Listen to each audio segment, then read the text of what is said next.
अस्मद्गुरुभ्यो नमः। अस्मत्परम गुरुभ्यो नमः। अस्मत्सर्वगुरुभ्यो नमः। ओं श्री राधा कृष्णाभ्यां नमः।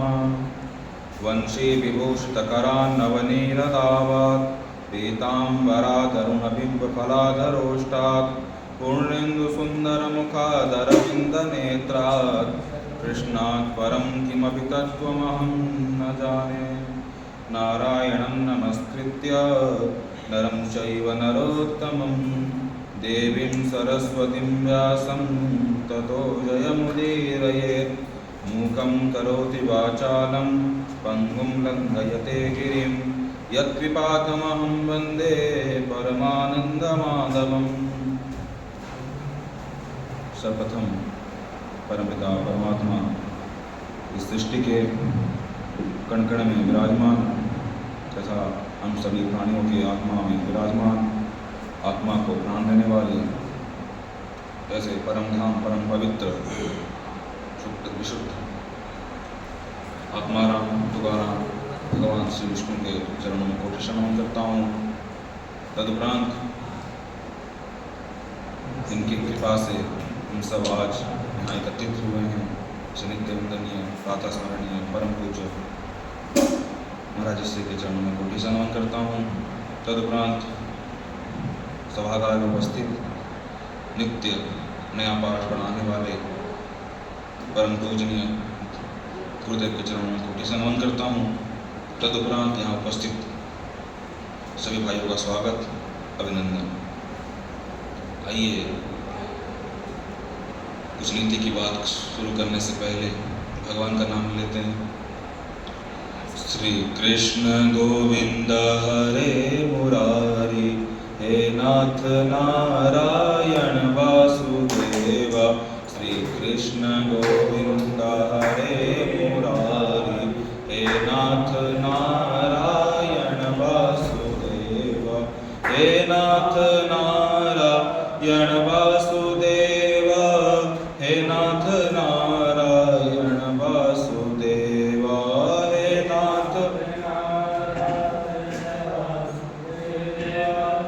हे नाथ नारायण वासुदेव। श्री कृष्ण गोविंद हरे मुरारे, हे नाथ नारायण वासुदेव।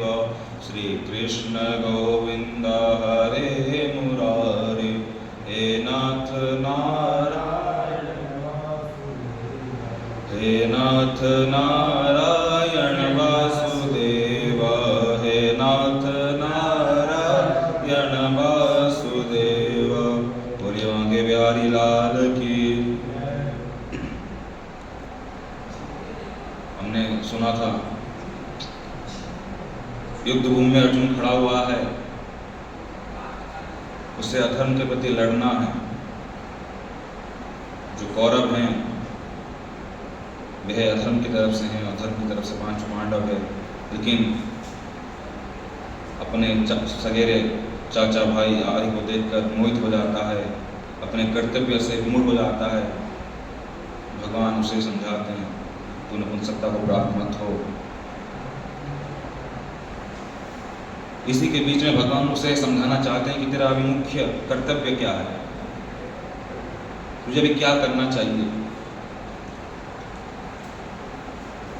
भगवान उसको कहते हैं, भगवान ने इसी के बीच में स्थित प्रज्ञ का बोध कराते हैं। स्थित प्रज्ञ मतलब उसका अभी जो कर्म है वो अपना कर्म करे। अभी उसका कर्म कर्तव्य और कर्म क्या है, उसे युद्ध करना, अधर्म के प्रति उसे जीतना, अन्याय के प्रति लड़ना, न्याय दिलाना। लेकिन वो पूर्णतया विमुख हो चुका है, भटक चुका है। तो इसी के बीच में भगवान ने मानव जाति के लिए भी कहा है। मैंने आपको कहा था कि मन में कामनाएं ना रह जाएं, क्योंकि कामनाएं रहेंगी तो व्यक्ति परेशान रहेगा, दुखी रहेगा। भगवान ने इसी के बीच में कहा ना, ध्यायतो विषयान् पुंसा संगस्तेषु प्रजायते, संगात् संजायते कामात् क्रोध विजायते। अगर एक बात हम चिंतन करें कि अगर हम भगवान के परायण नहीं होंगे, भगवान का ध्यान नहीं करेंगे, उनका प्राणों को नहीं बैठेंगे, उनके सम्मुख नहीं बैठेंगे, तो निश्चिंत ही विषयों के अग्रसर होंगे।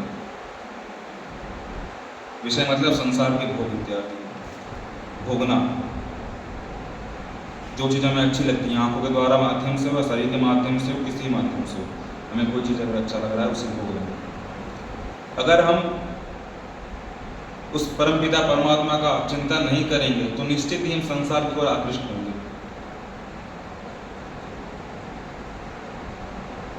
क्योंकि जीव जैसे ही परमात्मा का आश्रय छोड़ देता है तो उसे फिर नरक के गोते में जाने से कोई बचा ही नहीं सकता, यानी संसार की विषय वस्तुओं में डूबने लगता है। तो जब वो उनका ध्यान इत्यादि करेगा नहीं तो उसमें जाएगा ही। और इसी तरह वो संसार के विषयों में चिंतन करते करते उसमें उसकी राग उत्पन्न होती है, आसक्ति उत्पन्न होती है, और फिर जैसे ही किसी वस्तु के प्रति आसक्ति उत्पन्न होती है फिर वह उसका सेवन करता है। मतलब आसक्ति कोई चीज़ के में तो उसी का वो नित्य लगा ही रहेगा, छूटेगा नहीं। तो इसीलिए क्योंकि अगर हमें भगवान साक्षात्कार अगर हो गए, क्योंकि ऐसा तो है नहीं कि हम तब साधना करना शुरू किए, इंद्रियों के विषयों से इंद्रियों को दूर रखा तो भगवान तुरंत ही बहुत जल्दी मिल जाएंगे, ऐसा तो है नहीं, तो वक्त लगेगा। क्योंकि जो हमारा इतनी आसक्ति पैदा हुई है उस वस्तु के प्रति या संसार के प्रति, तो उससे छोड़ने में थोड़ा तो समय लगेगा ही। तो धीरे धीरे अभ्यास करना चाहिए। भगवान ने इसी के बीच में कहा ना, ध्याय तो विषयान पुंसा संगत सुबजायते। तो फिर आगे कहते हैं जब विषयों में आसक्ति हमारा लगाव हो जाएगा तो फिर आगे क्या होता है। भगवान ने कहा क्रोधात् भवति सम्मोह सम्मोहात् स्मृति विभ्रमः स्मृति भ्रंशात् बुद्धिनाशो बुद्धिनाशात् प्रणश्यति। हमारी इंद्रिया जिस विषयों में आसक्त हो जाएगी, जिस इंद्रियों के विषय में अनुराग पैदा हो जाएगा, अगर वही पदार्थ वस्तु व्यक्ति अगर हमें नहीं प्राप्त होगा फिर क्रोध उत्पन्न होता है। क्रोध से सम्मोह मतलब कर्तव्य अकर्तव्य का ज्ञात नहीं होना, सही गलत का निर्णय ना ले पाना। और जब सही गलत का निर्णय नहीं ले पाएंगे तो हमारी जो विवेक की बुद्धि होती है वो नष्ट हो जाएगी, अविवेक उत्पन्न होता है। और व्यक्ति को अगर व्यक्ति को कोई चीज़ अच्छा लग रहा है वो चीज़ उसको नहीं मिलेगा तो वह क्रोध में आकर अपने विवेक को भ्रष्ट करते हुए बड़ों गुरुजनों को भी गाली दे सकता है। क्योंकि जब व्यक्ति को देखा हुआ क्रोध आता है तो उसे कुछ समझ में नहीं आता वो क्या कर रहा है, क्योंकि उसके विवेक की जो बुद्धि होती है खत्म हो जाती है पूर्णतया। अब उस विषय में तो जो उसका मोह है, आसक्त है, लगाव है, प्रेम है, उससे उसकी स्मृति का नष्ट हो जाता है। उसे यह नहीं पता तो कि सामने जो व्यक्ति खड़ा है वो कौन है। इसलिए जो हमारे सनातन में जो शास्त्र हैं, ग्रंथ हैं, उनमें जो बातें कही गई हैं, नीति की बातें लिखी गई है, उनका पढ़ना चाहिए, सुनना चाहिए। और ऐसा तो अगर हम भगवान को प्राप्ति के लिए कोई तपस्या इत्यादि करते भी हैं तो हमें किसी की आवश्यकता पड़ेगी। आवश्यकता मतलब जो साधु संत कई वर्षों से उस परम तत्व को प्राप्ति के लिए साधना में लगे पड़े हैं, हिमालय के गुफाओं के अंदर बैठ के ध्यान में लीन है। क्योंकि हमारी संगति पे भी असर होता है। हमारी संगति जैसी होगी वैसी हमारा आचरण होगा। अगर हम किसी अच्छे आदमी का सत्संग साथ में रह रहे हैं तो व्यक्ति वो में सही चीज़ें ही बतलाएगा, उस मोक्ष का मार्ग ही बतलाएगा। तो इसीलिए साधु संतों का के साथ रहना चाहिए, उनकी बातें माननी चाहिए। और हम लोग क्या सोचते हैं कि संसार के जो विषय हैं, व्यक्ति हैं, लगाव हैं जिनसे, ये सब तो और कुछ नहीं है। कहा ना कि रूप देख के मत उलझियो, ये धोखे का जाल, सुंदर चिकने चाम के भीतर है नरकंकाल। हम बाहर से मेकअप, लड़कियां जो होती हैं मेकअप वेकअप कर लेती हैं, हमारे पुरुष से भी आजकल फेस वॉश वगैरह आने लगे हैं और फेयर लवली जिसे बोलते हैं, तो लगाना प्रारंभ कर देते हैं कि हाँ हम थोड़ा ग्लो दिखें, स्मार्ट दिखें, और अंदर से देखें तो हड्डियां मिलेगी खाली, मृत्यु के पश्चात तो हड्डियां दिखेगी, वो भी भस्म होने लगेगी। इसलिए आप अपना कर्म करो, निष्फल भाव से कर्म करो, कर्तव्य करो। तुम्हारा जो कर्तव्य है, स्थित प्रज्ञ के बारे में मतलब भगवान ने कहा ना, भगवान समझा रहे अर्जुन को, तेरा कर्तव्य क्या है? अभी तेरा कर्तव्य है कि अधर्म के प्रति लड़ना, और तो उससे विमुख हो रहा है। और हम लोग ऐसे हैं ना कि हम सोचते हैं कि कहाँ जाएं भगवान को ढूंढने के लिए। अगर हम मान लीजिए हमारे पास समय नहीं है भगवान के पास बैठने का, अगर हम ऑफिस जा रहे हैं, कहीं भी जा रहे हैं, तो उसका चिंतन करते हुए कर्म कर सकते हैं। भगवान तो हमारे अंदर ही है। कहा है ना, स्वर्ग लोग यहाँ, फिर किस रास्ते में जाऊं, भीतर ही ब्रह्म, भीतर ही आनंद, भीतर ही मरगट पाऊं। मतलब हमारे भीतर ही आनंद है, हमारे भीतर ही ब्रह्म है, और हम जो कष्ट भोगते हैं, हम देखते हैं ना, तो वो भी सब कुछ हमारे भीतर ही है। तो इसीलिए भगवान का कर्म करते हुए चिंतन करें, अपना जो कर्म है वो कर्म अवश्य करें। और आजकल व्यक्ति इतना डिप्रेस्ड हो जाता है क्योंकि अगर अपनी सांसारिक में उलझा हुआ है, क्योंकि उस परमात्मा को वो साधना नहीं कर रहा, उनके शरण में नहीं जा रहा, साधु संतों का वाणी नहीं सुन रहा, तो वो स्ट्रेस हो जाता है फैमिली को लेकर, अपने कंपनी को, जॉब्स को लेकर वो स्ट्रेस हो जाता है। अगर वो उस परमात्मा का चिंतन करे, उनके परायण होकर बैठे, तो कभी वो स्ट्रेस नहीं होगा। क्योंकि कहा भी तो है ना, कबीर जी ने कहा कि चिंता से चतुराई घटे, दुख से घटे शरीर, ज़्यादा बोलने से बुद्धि घटे, कह गए कबीर। अगर आप चिंता करेंगे तो आपकी चतुरता घटेगी, और आप अगर हमेशा दुखी बनकर रहेंगे तो आपका शरीर घटेगा। और ज़्यादा अगर बकबक करने वाले, बोलने वाले, तो आपकी बुद्धि घटेगी। इसलिए अपना कर्म अवश्य करें। आपका जो कर्म है वो कर्म करते हुए, भगवान का ध्यान करते हुए इस संसार में रहें। और सत्संग जितना हो सके साधुओं का करें। तो जो हमारे संत लोग होते हैं वो हमें मोक्ष का मार्ग बतलाते हैं, क्योंकि जो संत लोग होते हैं वो जानते भी हैं इस बात का। कहावत है ना कि नील पड़े शरीर का दुखदाई है अंत, मैं करता साधना बैठ शरीर पर पूजा करते मंत्र। यानी ये बात अच्छे से हमारे महात्मा लोग जानते हैं कि अब जन्म हुआ है तो मृत्यु सुनिश्चित है, तो उसका जो बीच का समय रह रहा है, क्यों ना हम उस परम तत्वों के लिए उपासना करें, क्योंकि उन्हीं से ये शरीर प्राप्त हुआ है, और उपकार करें।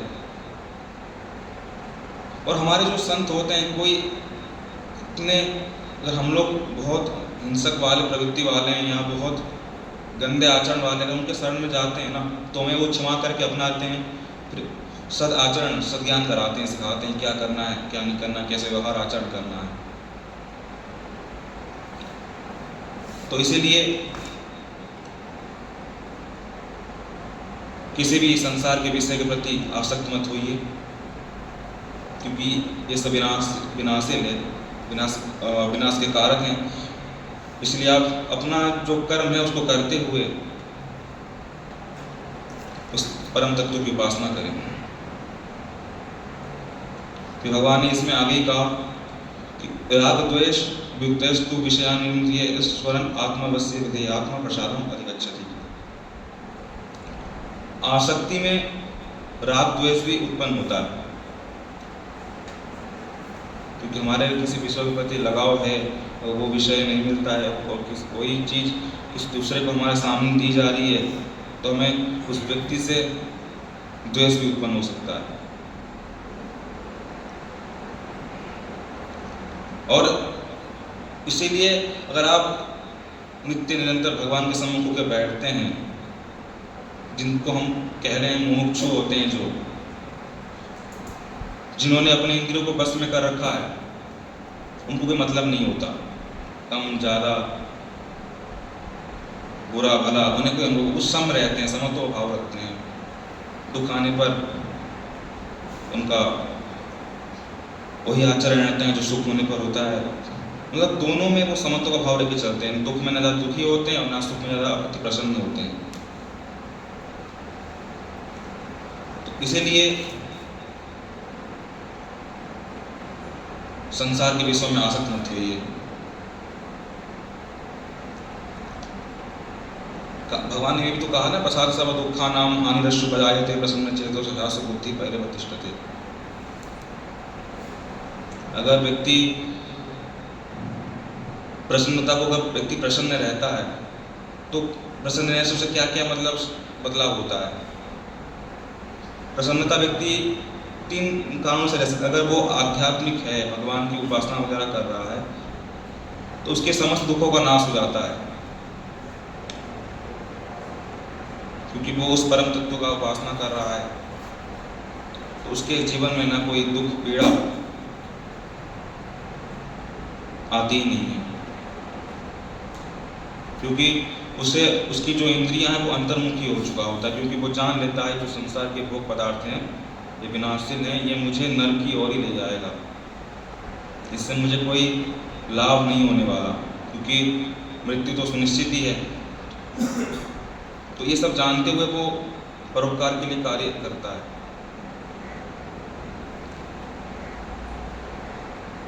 भगवान ने समझाते हैं, नास्ति बुद्धि रयुक्तस्य न चायुक्तस्य भावना न चावावयतः शांति अशांतस्य सुखम।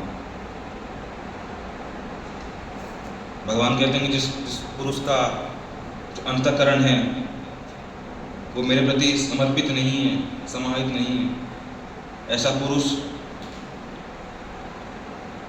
संसार के विषयों का चिंतन करते रहता है।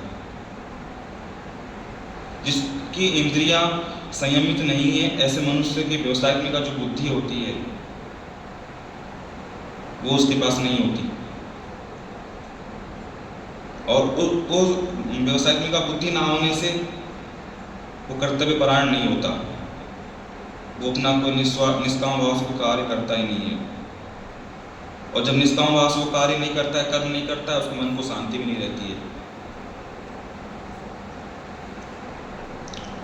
तो मनुष्य सुख कैसे पा सकता है, कैसे रह सकता है? क्योंकि ज़्यादातर लोग आजकल कहते हैं ना कि मैं बहुत अपने जीवन से परेशान हूँ, मेरी ये है, मेरे घर में ये है, वो है, ये है। लेकिन अगर वो व्यक्ति, कई लोग तो आत्महत्या भी कर लेते हैं, घर में कुछ प्रॉब्लम हो जाती है, कुछ ज़्यादा कर्ज बढ़ जाते हैं, तो उनको ये बात चिंतन करना चाहिए। वो जो स्ट्रेस ले रहा है तो उसे अपने जन्म से लेके अभी तक का समय का चिंतन करना चाहिए। उसे ये चिंतन करना चाहिए कि मेरा जन्म क्यों हुआ, कारण क्या है, मुझे भगवान ने यहाँ क्यों भेजा है। अगर उसने इस बात के बारे में थोड़ा भी चिंतन किया, और अगर यह भी थोड़ा साधु संतों लोगों को सुनता है कि मृत्यु के पश्चात हमारी आत्मा कहाँ जाती है, इसके बारे में वो जानता है, तो नित्य ही वो फिर भगवान की आराधना अवश्य करेगा। क्योंकि जैसे ही हमें भगवान साक्षात्कार होने लगते हैं तो हमें इस संसार की कोई विषय, वस्तुएं, दुख, कष्ट हमें छू तक नहीं सकती है। क्योंकि ये शरीर तो नाशवान है, लेकिन जो अंदर से हमारी आत्मा है, मृत्यु के पश्चात तो आत्मा जीवित रहता है, क्योंकि आत्मा तो नाशवान है, उसे कोई ना मार सकता है, ना काट सकता है, ना उसे आग अपनी जला सकती है। अगर व्यक्ति यही बात जानते हुए अपना जीवन संसार व्यतीत करे तो अवश्य ही उसको इतना स्ट्रेस पैदा नहीं होगा जितना वो सोचता है। क्योंकि वो स्ट्रेस किस लिए ले रहा है? क्योंकि अपनी आजीविका के लिए ले रहा होता है, अपने परिवार के लिए ले रहा होता है। घर में अगर पैसा नहीं आ रहा तो सोचता है घर में मेरे क्या खाएंगे परिवार वाले, वो इस चीज़ को ले रहा होता है। अगर वो इस चीज़ का विचार ही ना करे, अगर इसका, क्योंकि वो इसलिए ले रहा होता है, उसका लगाव होता है संसार से। अगर इस चीज़ का ध्यान रखते हुए कि ये जो लोग हैं, हम सबका अपना अपना कर्म के अनुसार ही हमें गति प्राप्त होगी, मानव शरीर बस भगवान के भजन हेतु मिला है और हमें कर्म करने के मिला है। ऐसा नहीं कि आप अपना कर्म ना करें, बस भगवान का भजन करते रहें। कुछ लोग होते हैं ना कि जॉब नहीं मिल रही तो मेहनत नहीं करेंगे, बस भगवान का ध्यान करते रहेंगे, उनका बजते रहेंगे राम राम राम, ऐसा भगवान तो ये कहा नहीं कि बस खाली मुझको ही भजो, कर्म मत करो, ये तो आदेश नहीं दिया। अपना कर्म तो अवश्य करो। आपको जिस चीज़ की प्राप्ति करनी है, उस जिस लक्ष्य को प्राप्त करना है, उसको कर्म करते हुए आगे बढ़िए। आगे की बात हम अगले सत्र में, सत्संग सत्र में सुनेंगे। आइए, जिनके नाम से हमने कथा शुरू की थी उनका नाम लेते हुए सत्र का विराम करेंगे। लागे तुम संग यारी मेरे बांके बिहारी, लागे तुम संग यारी मेरे बांके बिहारी, बांके बिहारी मेरे कुंज बिहारी, बांके बिहारी मेरे कुंज बिहारी, बांके बिहारी मेरे कुंज बिहारी, बांके बिहारी मेरे कुंज बिहारी, लागे तुम संग यारी मेरे बांके बिहारी, लागे तुम संग यारी मेरे बांके बिहारी। कटी में पीताम्बर गले में है माला, कटी में पीताम्बर गले में है माला, गले में है माला, कटी में है पीताम्बर गले में है माला, कटी में है पीताम्बर गले में है माला, मुकुट को धारण किए है गोपाला, मुकुट को धारण किए है गोपाला, घुंघराली लटकारी कारी, घुंघराली लटकारी कारी मेरे बांके बिहारी, लागे तुम संग यारी मेरे बांके बिहारी। सांवली सूरत के दर्शन तुम्हारे, सांवली सूरत के दर्शन तुम्हारे, मुरली मनोहर जब से निहारे, मुरली मनोहर जब से निहारे, बन बैठे तेरे पुजारी मेरे बांके बिहारी, बन बैठे तेरे पुजारी मेरे बांके बिहारी, लागी तुम संग यारी मेरे बांके बिहारी।